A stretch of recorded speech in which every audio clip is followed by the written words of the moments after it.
Hey guys, welcome back to this YouTube channel. If it's your first time tuning in, my name is Salvador Brigman, and today I'm giving you an inside look onto my podcasting setup, or into my podcasting setup. Got my microphone here, got my laptop, have a desk, and that's pretty much it. So to give you some context, why are you listening to this guy? Like, he clearly doesn't know what he's talking about. I have launched a podcast. It's gone on to do over 75,000 downloads. I've ranked up over 100 positive reviews in iTunes. I have people writing in saying how helpful the show is, how really just it's helped them along the path. Most of my episodes are either interview style, or I have guests submit a voice recording and I play that voice recording back on the show and then I answer their questions. So it's Q&A and guest style, and I also then provide informational advice, how-to kind of things, mainly in the business arena. So if you want to check out my podcast, it's Crowdfunding Demystified. But I kind of want to give you here a look into what goes into the actual show. So 75,000 people. That is a large number of people. Like 75,000, you think about that number, geez, if this was an auditorium, it's filling the entire auditorium. 75,000 people. That's like an army. And I'm reaching that number of people with this microphone and this laptop. So this microphone, this is the Blue Yeti microphone.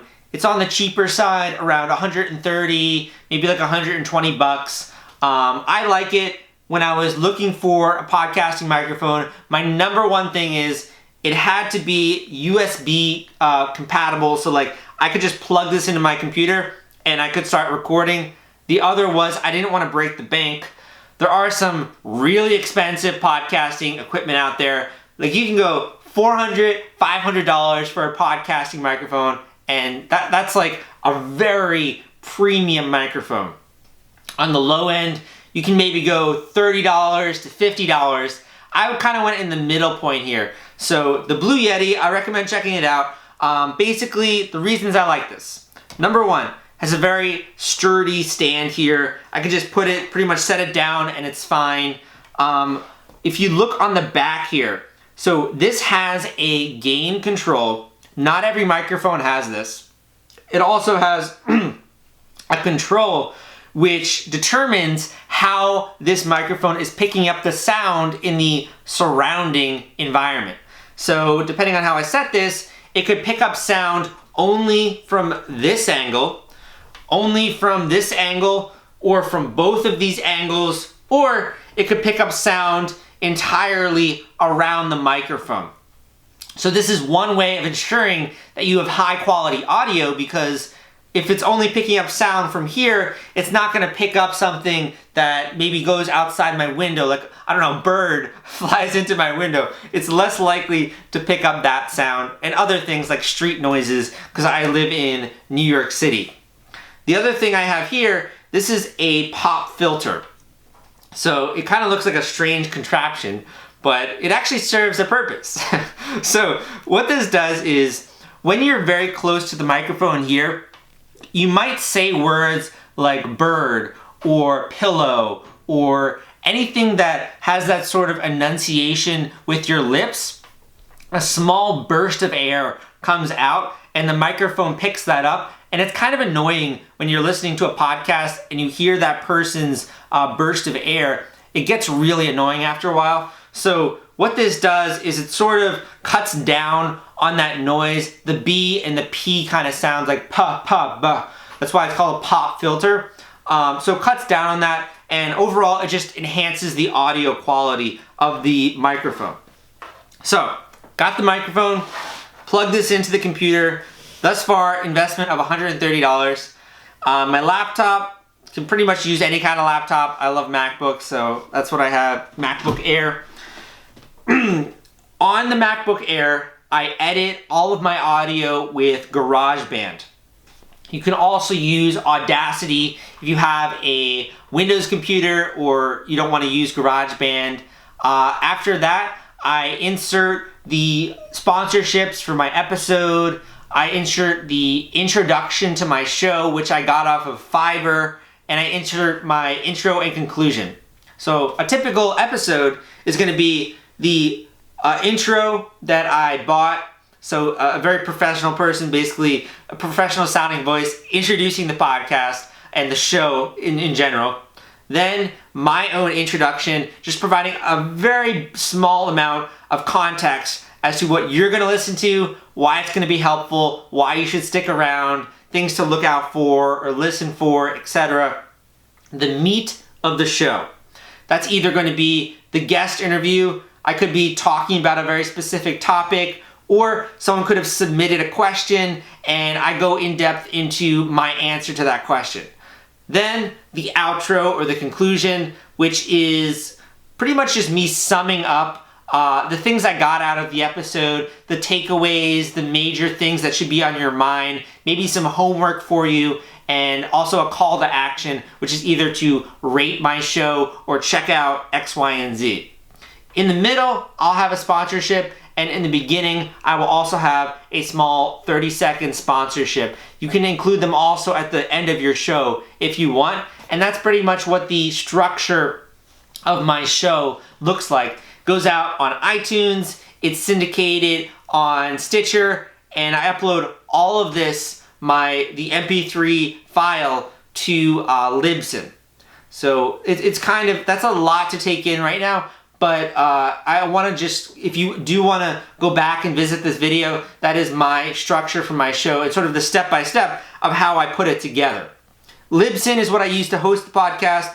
I really recommend it. Have not had any kind of issues with this hosting provider. They do a great job. I schedule episodes. It works like a charm.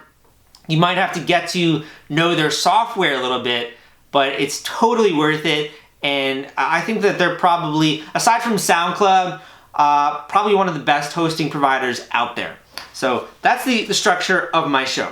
Now there's a lot of stuff I can go into. I could talk about more in-depth different microphones. I could talk about actually editing the file that's going to be the audio file for the podcast. Could talk about show strategy, etc. I'm actually going to be discussing the mindset on this video. The mindset that goes into producing a good podcast from the user side, from the I'm a speaker. How do I actually create good words? How do I actually speak into this thing and people like it? How do I actually talk and people listen? How do I actually put myself out there and get people to pay attention? That's what the next 7 minutes is going to be. This is a long video, so this is really for the person who's like, well, this guy's been doing this for 3 years, 2 years. I want to capitalize on that knowledge. So let's talk a bit about that. The first thing that I will say is it's really, really hard to be authentic. To be authentic not only when you're speaking to a stranger, not only when you're speaking to a friend, but more importantly and definitely when you're speaking to a video camera or when you're speaking into this microphone. What do I mean by authentic? By authentic, I mean you don't sound like you're a caricature of yourself. You sound exactly as you are, like you are being yourself. The emotions that you have are organic and are authentic. The volume, the tone in your voice is not like abnormal or robotic. And you come across in a way that someone says, oh, I feel like I know this person. Like I have a sense for who they are. If I met them on the street, I'd be like, oh, that's Sal. Like, hey Sal, how's it going, man? I listened to your podcast on X, Y, or Z. Or I saw your crazy YouTube video on podcasting. How's it going, man? What's up? That's the kind of relationship that you want to build. And that all stems from authenticity and knowing how to present yourself. So I want to go into some advice and tips that I have on that front. And this is something I've struggled with. Like I've gone from being inauthentic and like a hypey kind of person because you hear that type of talk on radios and even YouTubers out there like, what's up guys? How's it going, man? They have like a caricature of themselves, that's not really who they are. Or they're like smiling a lot and they're being super fake. That's not exactly who they really are. They're just doing that to be on camera and to try and be engaging. But that's not really what people connect with, particularly on a longer podcast. Like, they really get a sense for who you are. So to give you an example, this is how I would like initially start my shows. I'd be like, "What's up, crowdfunders? How you guys doing today?" Or I'd be like, "What's up, crowdfunding nation? Welcome back to the Crowdfunding Demystified podcast. If it's your first time listening, my name is Salvador Brigman, and today we're talking about X, Y, and Z. You better stick around because you're gonna love this episode, particularly if you're trying to do this, and this." And I kind of learned this being more authentic. I met up with one of my fans, one of my podcast listeners, and he said to me, "I like your podcast. It's very informative. You have a lot of energy and you're clearly passionate, but you don't seem like you are now in person. Like, now you're not so much of like this hyped, wild, energetic kind of guy. You're not, this is not you," he said to me. He's like, "I actually think if you would just be yourself, people would connect with you more because I like who you are. Like, I'm meeting you now in person. Like, you're a cool guy. You should just be yourself." And I took that message to heart. And since then, I've really tried to be congruent to the emotions I'm feeling, to the message that I'm sharing, and to let my own passion for the subject speak for itself. But if you're new, it's hard to do that. So how can you do that? I know it took a while to get into these tips. The first thing you can do, if you want to sound excited or come across in a way that's enthusiastic and passionate, rather than trying to fake that and basically act that, you can put yourself in an emotional state before you do the podcast. So number one, you can start talking. Just start observing things and talking. Like, I see a water bottle right here. Look, purified water, enhanced with minerals for a pure, fresh taste. Dasani, plant bottle. I should charge these guys. It's like a sponsorship. I then just will talk and literally read off things or observe things. Like, this is a table right here. Like, look at this cool looking table with 4 legs.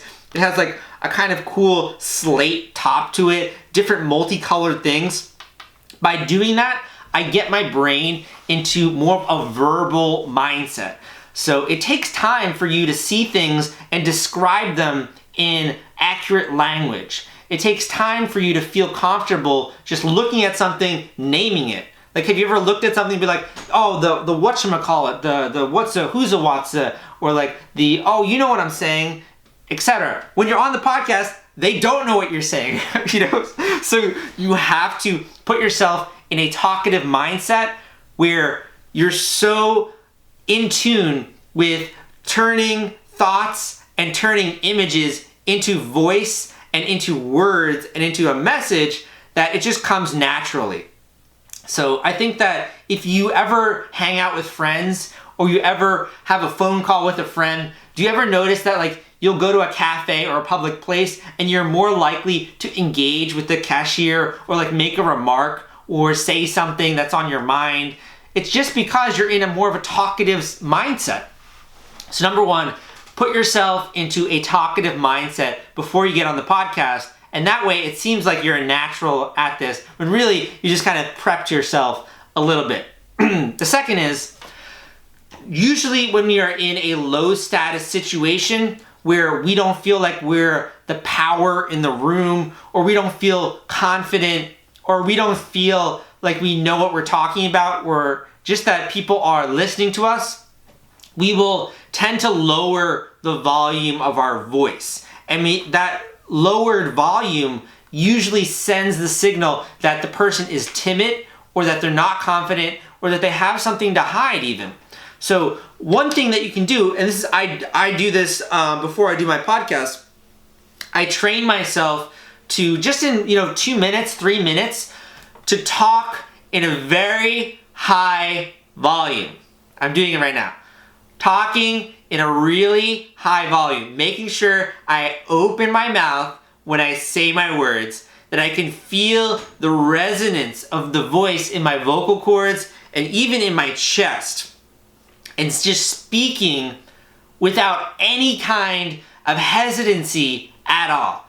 And it comes across as very confident when I'm actually speaking on the microphone. But by getting used to talking that way and not feeling like anxious or not feeling almost a little bit embarrassed that I'm speaking with that level of volume and that level of certainty, I get used to it.